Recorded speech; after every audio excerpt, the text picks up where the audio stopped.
Get Media Watch now. Emma James is with us in the studio. It's good to see you, Emma. And we're going to start with a street art legend. We've just been talking about sculpture. Let's talk about street art now. A real legend, leaving some quite political messages around Paris. Extremely political, yes. Banksy, for it is he, probably the most famous street artist in the world, has been to Paris. It would appear he hasn't signed his latest works, but the experts say it does bear all the hallmarks of his method, his technique, and they include, there are 6 or 7 in total so far that we know of, because they have been dotted around in various locations, including this one.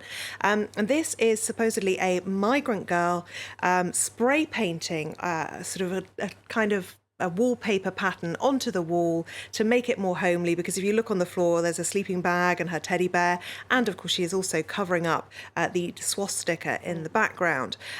So definitely a nod to Banksy's perhaps lack of affection, shall we say, for France's immigration policies right now. Now, this was actually placed on a wall in northern Paris, close to Porte la Chapelle, which was right by an official refugee shelter that was closed earlier this year. So the message is there really very clear to be seen.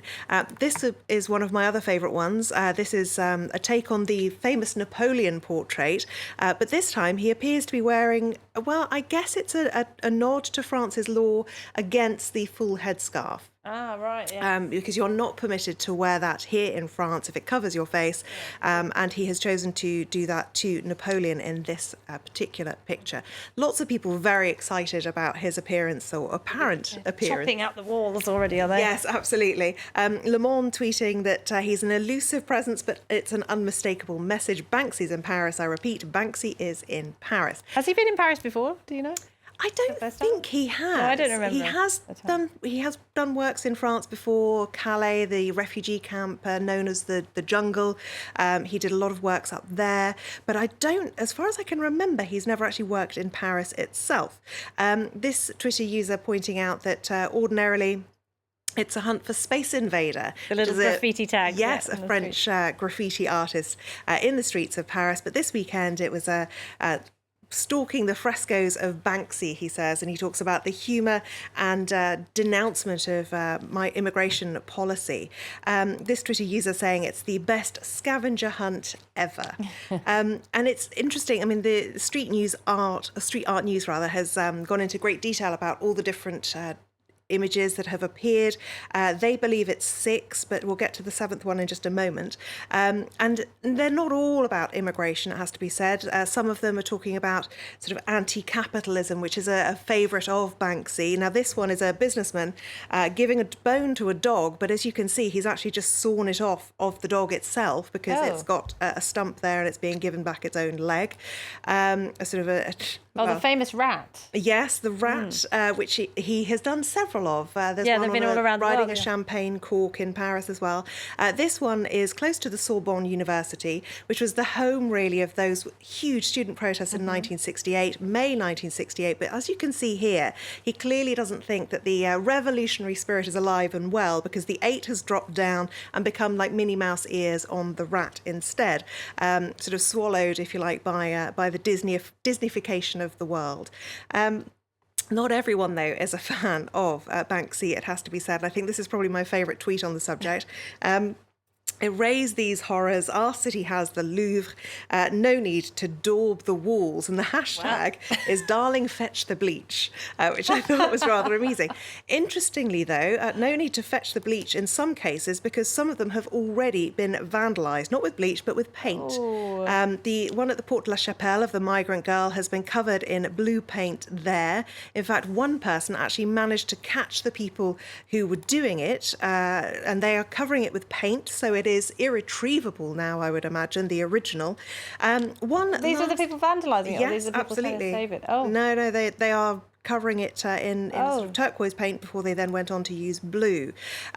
One other that has been spotted was only found today. These have been found all throughout the course of the week. At the Bataclan, and this is seen as an homage to the victims, of course, of the terror attack there. Whether that's about to be washed off by those council workers, I'm not quite sure. It's a very desolate... They look like they haven't decided. Yes, exactly. A very desolate figure.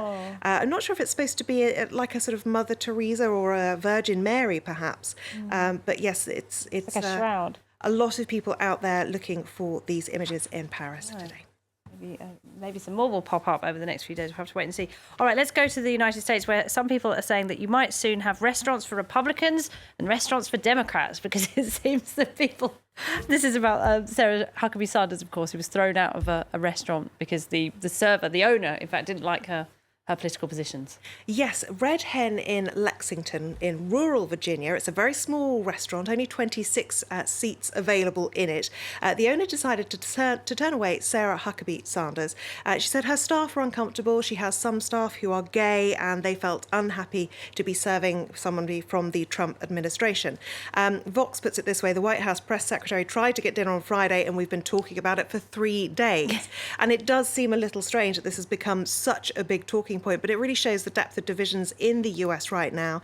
Lots of people taking to Yelp to do false reviews, either for or against Red Hen, depending on where they stand.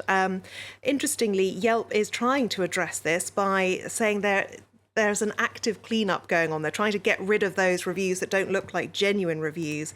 It's happening on Facebook too. Sarah, you can come have dinner at my house anytime, says this person on Red Hen's page. And the hashtag boycott Red Hen has been doing the rounds. Lots of other restaurants called the same name but have no connection to it, also saying they're being targeted. Some even reporting eggings and harassment. Interestingly, TripAdvisor has taken the decision to suspend all reviews for now. Donald Trump's weighed in too, saying that the restaurant is filthy, and a lot of people pointing out that his own restaurants have actually come up wanting when it comes to health code violations. So a very bitter war of words going on right now. That one's set to continue, it looks like. Emma, thank you very much indeed. Emma James there with Media Watch.